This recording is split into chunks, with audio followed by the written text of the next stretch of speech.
Ka-Express, sa papel, isa sana ito sa pinakamalakas na version ng Gilas Pilipinas sa ilalim ni Coach Tim Cone. Papasok ang July 2026 FIBA World Cup Asian Qualifiers window na may malaking laban kontra New Zealand at Australia. Dalawang kumpunang matagal nang sumusubok sa tibay ng Philippine basketball. Pero habang tumitindi ang excitement ng mga fans, lumalabas naman ang isang masakit na katotohanan. Mukhang hindi makokompleto ng Gilas ang kanilang ideal lineup.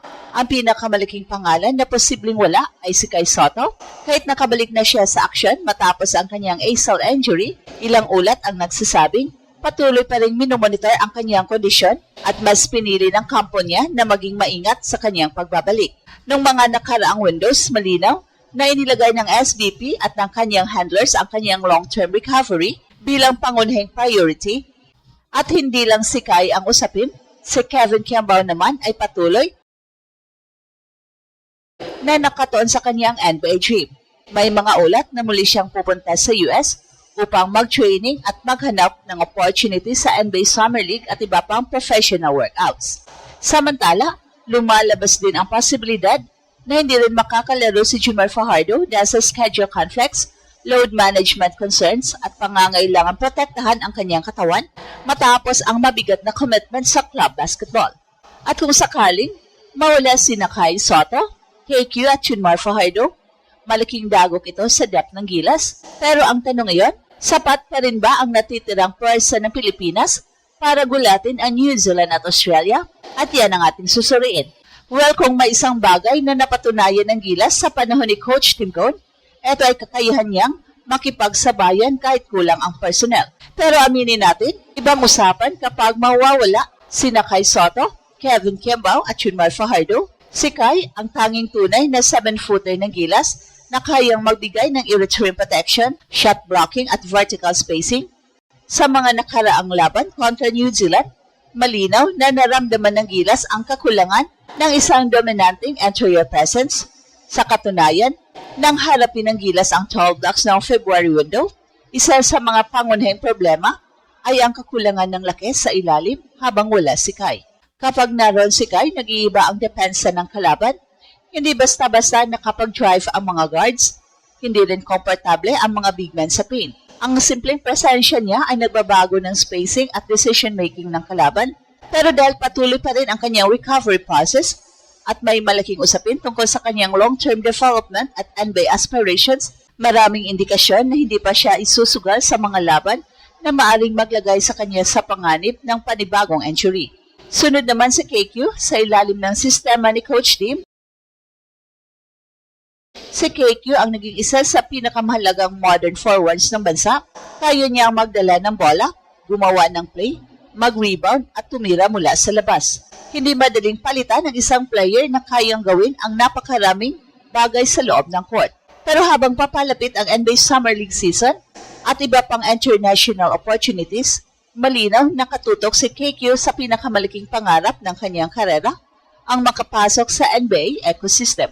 Maraming ulat ang nagsasabing bahagi ng kanyang plano ngayong taon ay magpakitang Gilas sa US. At pagkatapos, si Junmar Fajardo, kahit nasa latter stage na ng kanyang career, nananatili siyang pinakadominanting low-post scorer ng bansa.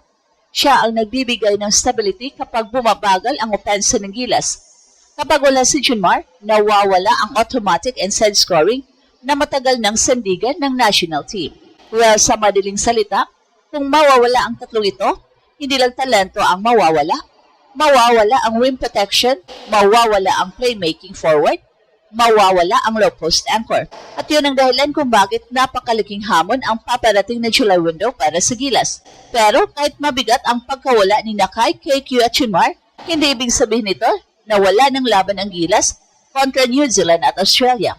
Sa katunayan, dito masusubok kung gaano nakalalim ang player pool na binuo ng programa ni Coach Tim sa nakalipas na ilang taon. Ang pinakamalaking sandata ng Gilas ngayon ay hindi na isang superstar lamang. Ito ay ang kanilang sistema. Sa mga nakaraang FIBA windows, nakita natin kung paano naging mas organisado ang Gilas sa ilalim ng triangle offense. Hindi na ito katulad ng mga nakaraang taon na sobrang nakaasa sa individual brilliance. Ngayon, mas malinaw ang ball movement, mas disiplinado ang spacing, at mas maraming manlalaro ang kayang mag-contribute sa iba't ibang paraan. So dito pumapasok ang kahalagahan ni na Justin Brownlee, AJ Edu, Dwight Ramos, Calvin Aftana, Sergio Perez, Scottie Thompson at iba pang veterans ng programa. Si JB pa rin ang pangunahing puso ng kupunan sa edad na marami ng imports ang bumabagal, nananatili siyang isa sa pinakamatalino at pinaka-efficient na player sa Asian basketball. Hindi lamang siya scorer, siya rin ang primary creator, leader, emotional stabilizer ng Gilas sa mga dikit na laban. Kapag tumitindi ang pressure, si JB pa rin ang unang hinahanap ng coaching staff. Samantala sa Edo ang posibleng pinakamalaking susi kung wala si Kai at Chinmar. Sa haba ng kanyang wingspan at mobility, kaya niyang magbigay ng depensa laban sa malalaking frontline ng New Zealand at Australia. Hindi man niya kayang palitan ng buo ang offensive production ni Kai at Chinmar, maaari niyang mapunan ang defensive impact na kailangan ng Gilas. At kung manatiling malusog sa AJ, malaki ang maitutulong niya sa rebounding at rim protection. At isa pang critical na pangalan ay si Dwight Ramos. Matagal nang si Dwight ang pinaka-consistent na two-way player sa ating national team. Kaya niyan depensahan ang pinakamahusay na perimeter scorers habang nagbibigay rin ng mahalagang puntos at playmaking. Sa mga laban kontra Australia at New Zealand, napakahalaga ng kanyang versatility at nariyan din sina Calvin Aftana at Sergio Perez na maaring magbigay ng instant offense. Kapag nag-init ang dalawang ito mula sa perimeter at transition game, kaya nilang baguhin ang momentum ng laban sa loob lamang ng ilang minuto. At huwag nating kalimutan ang pinakamahalagang bagay, hindi rin perpekto ang Australia at New Zealand. Sa maraming FIBA windows, hindi rin nila nakukuha ang kanilang buong NBA at EuroLeague stars.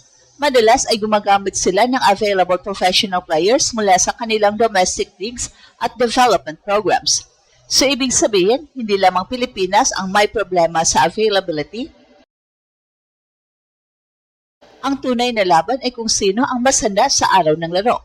Kaya kahit masakit isipin na maaring wala sina Kai Sotto, Kevin Kembao at Chinmar Fajardo, hindi pa rin dapat maliitin ang tsansa ng Gilas. Dahil kung may napatunayan ang kupunang ito sa ilalim ni Coach Tim, yun ay ang kakayahan nilang lumaban bilang isang unit.